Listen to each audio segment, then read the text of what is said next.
ہر مسلمان دوسرے مسلمان کا بھائی ہے اور سارے مسلمان آپس میں بھائی بھائی ہیں۔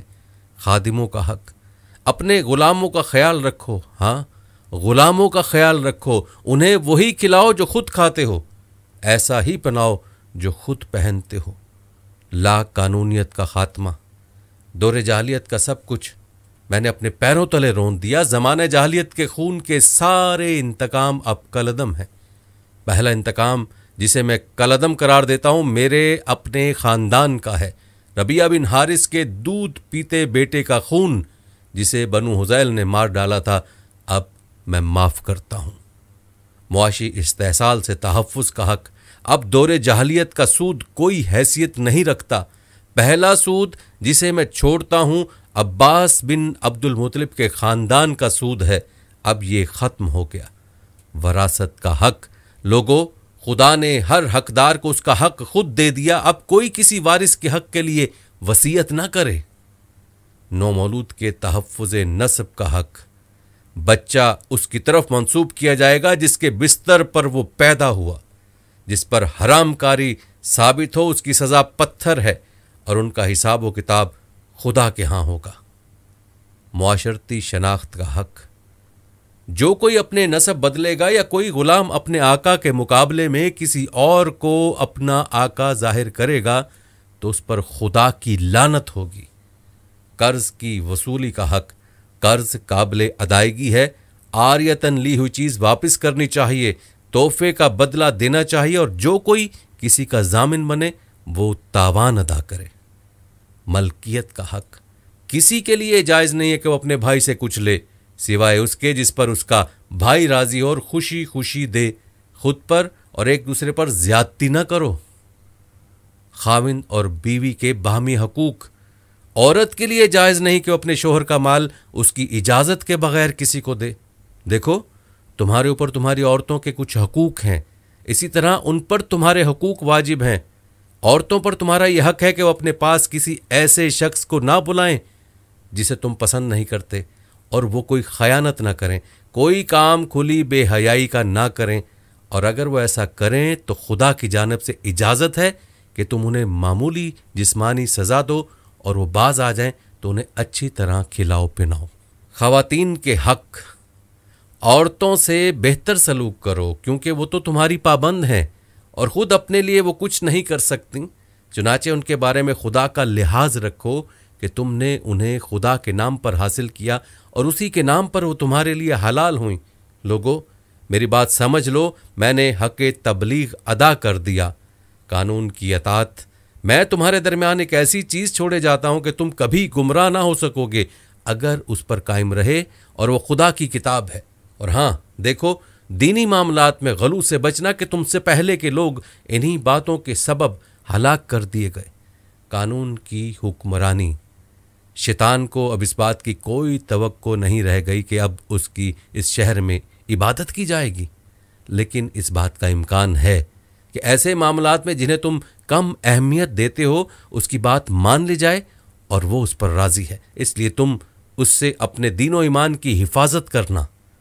اللہ کے حقوق، لوگو اپنے رب کی عبادت کرو، 5 وقت کی نماز ادا کرو، مہینے بھر کے روزے رکھو، اپنے مالوں کی زکوٰۃ خوش دلی کے ساتھ دیتے رہو، اپنے خدا کے گھر کا حج کرو اور اپنے اہل امر کی اطاعت کرو، تو اپنے رب کی جنت میں داخل ہو جاؤ گے۔ انصاف کا حق، آگاہ ہو جاؤ، اب مجرم خود ہی اپنے جرم کا ذمہ دار ہوگا، آگاہ ہو جاؤ، اب نہ باپ کے بدلے بیٹا پکڑا جائے گا اور نہ بیٹے کا بدلہ باپ سے لیا جائے گا۔ عوام الناس کا پیغام ہدایت سے آگہی کا حق، سنو، جو لوگ یہاں موجود ہیں انہیں چاہیے کہ احکام اور یہ باتیں ان لوگوں کو بتا دیں جو یہاں نہیں ہیں۔ ہو سکتا ہے کہ کوئی غیر موجود تم سے زیادہ سمجھنے اور محفوظ رکھنے والا ہو۔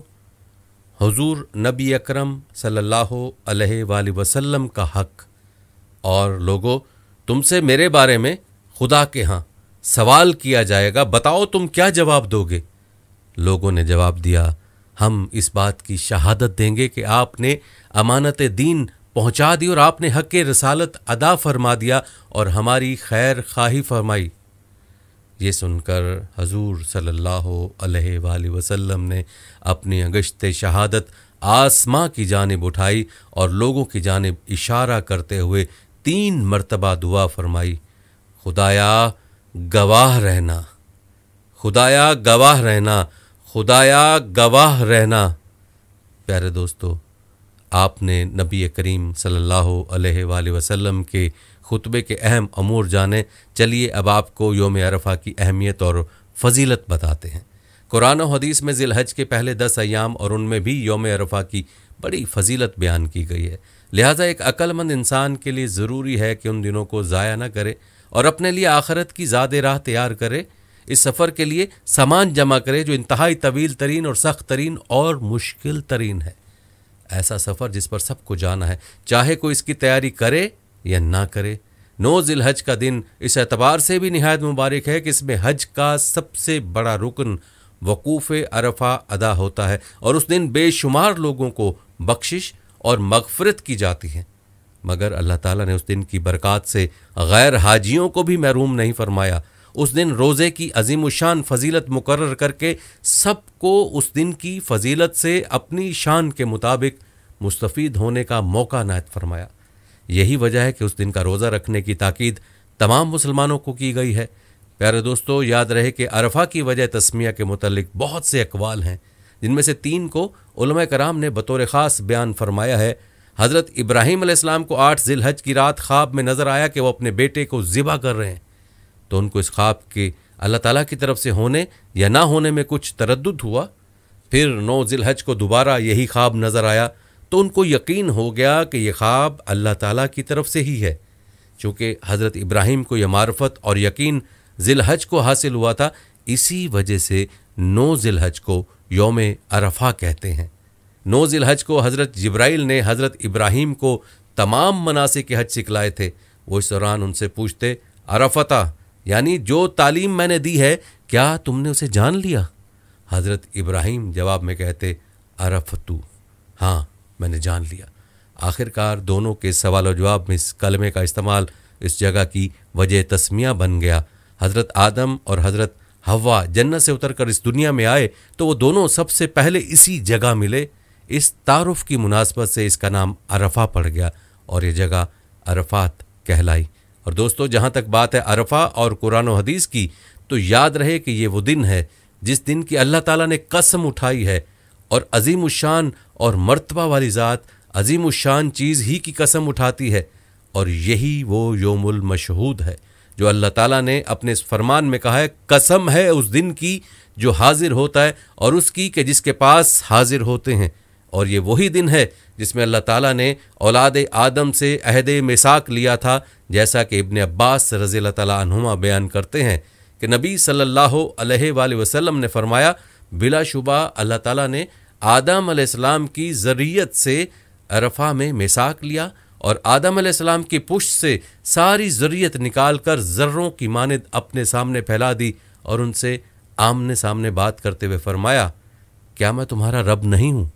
سب نے جواب دیا، کیوں نہیں، ہم سب گواہ بنتے ہیں تاکہ تم لوگ قیامت کے روز یوں نہ کہو کہ تم تو اس سے محض بے خبر تھے، یا یوں کہو کہ پہلے شرک تو ہمارے بڑوں نے کیا اور ہم تو ان کے بعد ان کی نسل میں تھے، تو کیا ان غلط راہ والوں کے فعل پر تو ہم کو ہلاکت میں ڈال دے گا؟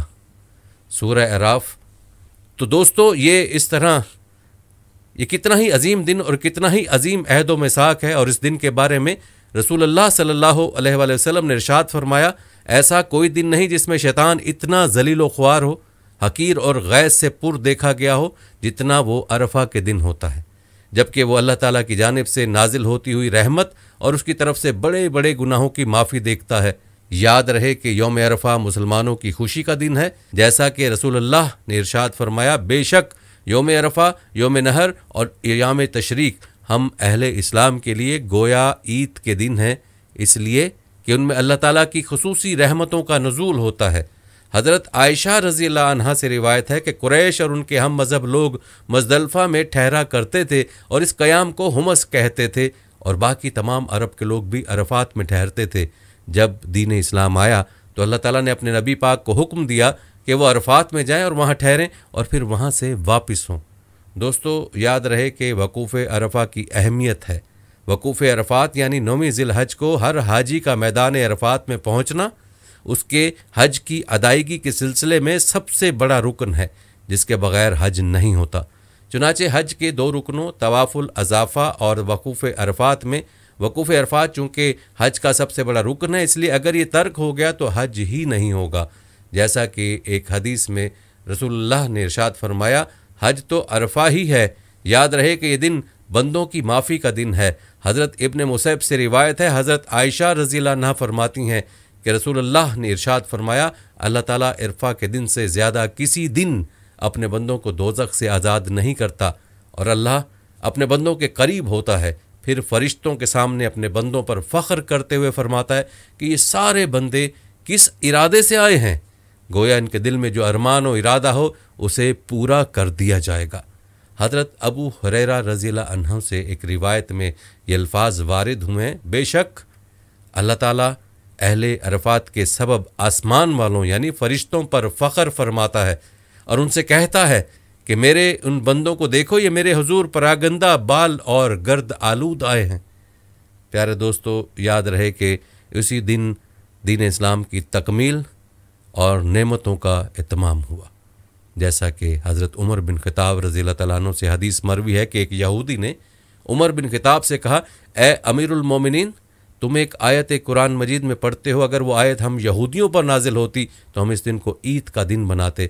تو حضرت عمر رضی اللہ تعالیٰ عنہ کہنے لگے، وہ کون سی آیت ہے؟ اس نے کہا، آج میں نے تمہارے لیے تمہارے دین کو کامل کر دیا اور تم پر اپنا انعام بھرپور کر دیا اور تمہارے لیے اسلام کے دین ہونے پر رضامند ہو گیا۔ تو حضرت عمر رضی اللہ تعالیٰ عنہ فرمانے لگے، ہمیں اس دن اور جگہ کا بھی علم ہے۔ جب یہ آیت نبی اکرم صلی اللہ علیہ وآلہ وسلم پر نازل ہوئی، وہ جمعہ کا دن تھا اور نبی صلی اللہ علیہ وآلہ وسلم عرفہ میں تھے۔ اللہ تعالیٰ سے دعا ہے کہ اللہ تعالیٰ ہمیں اس دن کی برکات نصیب فرمائے، آمین۔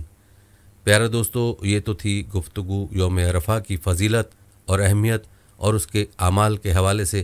چلیے اب آپ کو نبی کریم صلی اللہ علیہ وآلہ وسلم کا وہ خطبہ سناتے ہیں جو آپ صلی اللہ علیہ وآلہ وسلم نے اس دن اپنی امت کو دیا، جس میں اللہ کے پیارے نبی صلی اللہ علیہ وآلہ وسلم نے انتہائی اہم امور کے بارے میں اپنی امت کو خبردار کیا ہے۔ اس لیے ویڈیو کو آپ نے اسکپ کرنے کی کوشش نہیں کرنی۔ دوستو، یہ تھی ہماری آج کی ویڈیو۔ اس ویڈیو کو آپ نے اپنے دوستوں کے ساتھ اور اپنے پیاروں کے ساتھ بھی ضرور شیئر کرنا ہے۔ ہم یہ امید کرتے ہیں کہ آپ کو ہماری آج کی ویڈیو ضرور پسند آئی ہوگی۔ اگر آپ کو ہماری آج کی ویڈیو پسند آئی ہے تو سب سے پہلے تو اس کو لائک کریں اور اپنی رائے کا اظہار کمنٹ سیکشن میں لازمی کریں۔ آخر میں آپ سے ایک بار پھر درخواست ہے کہ آپ ہمارے چینل میزان کو ضرور سبسکرائب کر لیں اور ساتھ ہی لگے گھنٹی کے بٹن کو بھی کلک کریں تاکہ آپ کے پاس ہمارے آنے والی مزید ویڈیوز کا نوٹیفیکیشن بر وقت ملتا رہے۔ اللہ تعالیٰ آپ کو اپنی حفظ و امان میں رکھے۔